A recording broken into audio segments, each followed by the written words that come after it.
Okay, so I just want to start this freeform review off by saying I enjoyed my time with Dementium-the-Ward. However, this review is probably going to come off more negative than anything else, but that doesn't necessarily mean this is a bad game. But what Dementium-the-Ward is the perfect example of a box of chocolates. By that I mean, there are many good points to it.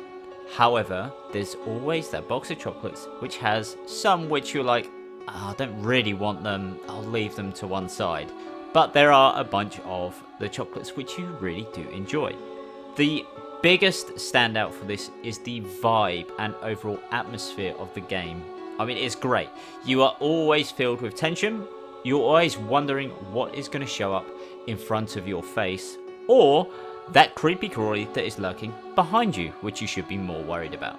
The game also runs great, which, I know, shocker, it's on the Switch and runs really well.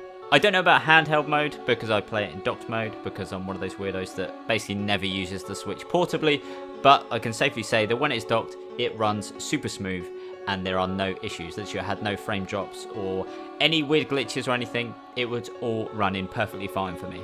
And the weapons themselves feel fantastic.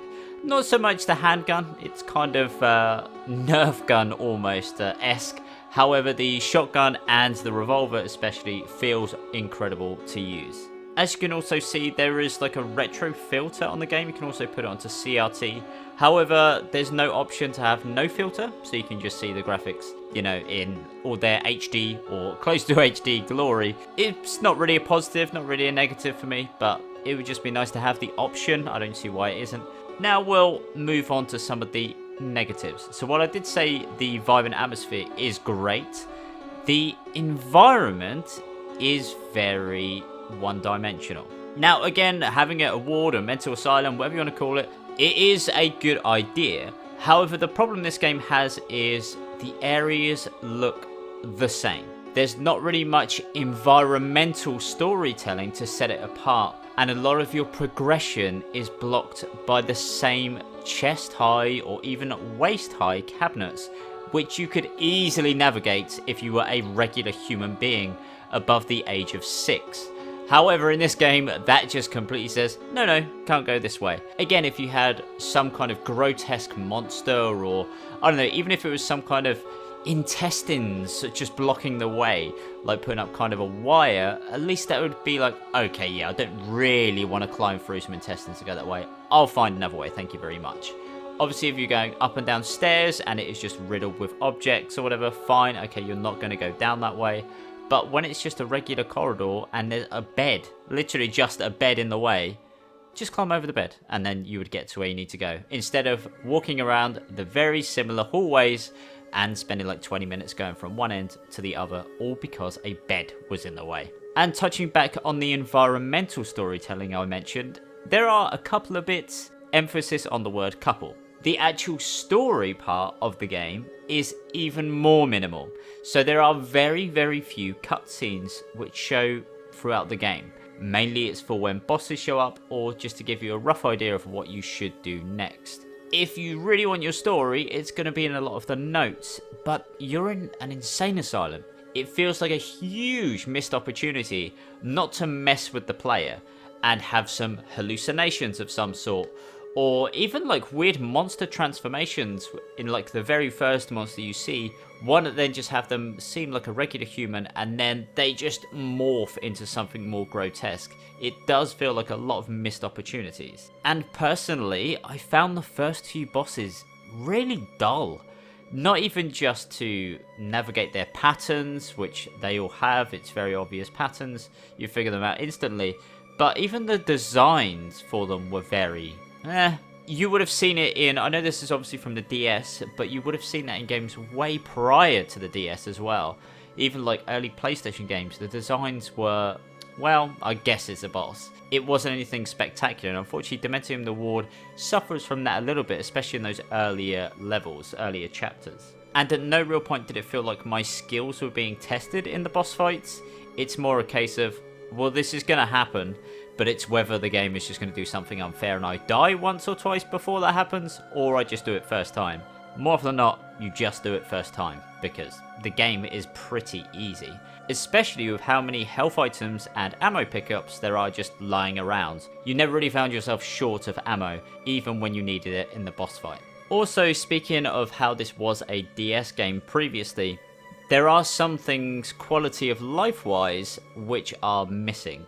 The biggest example of this is button mapping. So a common issue I had was when I switched to a gun, I didn't know what gun that was going to be. Because when a fight happens, you have to hold your flashlight to be able to see, otherwise you literally can only see a foot in front of you. So you're walking around with your flashlight, a monster appears, and if that monster is super close, you're like, right, quick, press left on a D-pad or right or up, whichever, and you have to hope that you get the gun you want. Because there is no button mapping. You can't map shotgun to up or to left, and you have to have a flashlight separate. For whatever reason, even though you are in a mental asylum, a hospital, where tape is pretty easy to access, or even bandages, you cannot tape your flashlight to the shotgun or machine gun, for example, to actually walk around, being able to see and being able to shoot at the same time.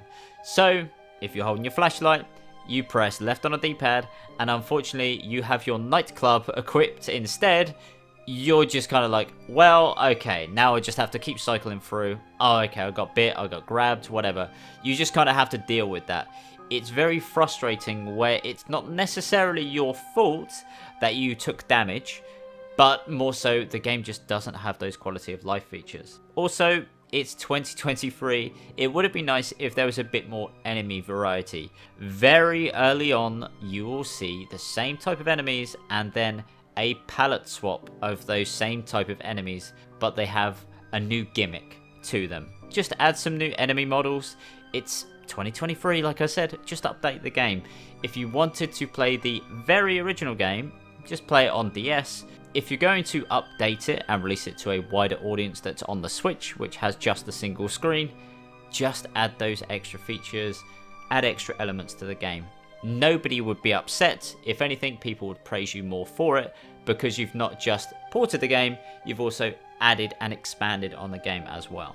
And again, I just want to reinforce that the game itself is decent. It's an above average game. It's not going to blow your socks off by any means, but it is not a bad game. It's one of those things where, because there was plenty of potential available to really expand on and explore with this game, it just didn't really follow through with it. That's why this is going to sound a lot more negative. I do think if you are interested in this kind of horror game, this style of claustrophobic horror game, I do recommend that you give it a try. I don't necessarily say that you should pay full price for it, but I do think if you see this on a sale at some point, just give it a pop. See if you like it. If you don't, you've got it cheaper. But I do think it is worth at least playing instead of just avoiding at all costs.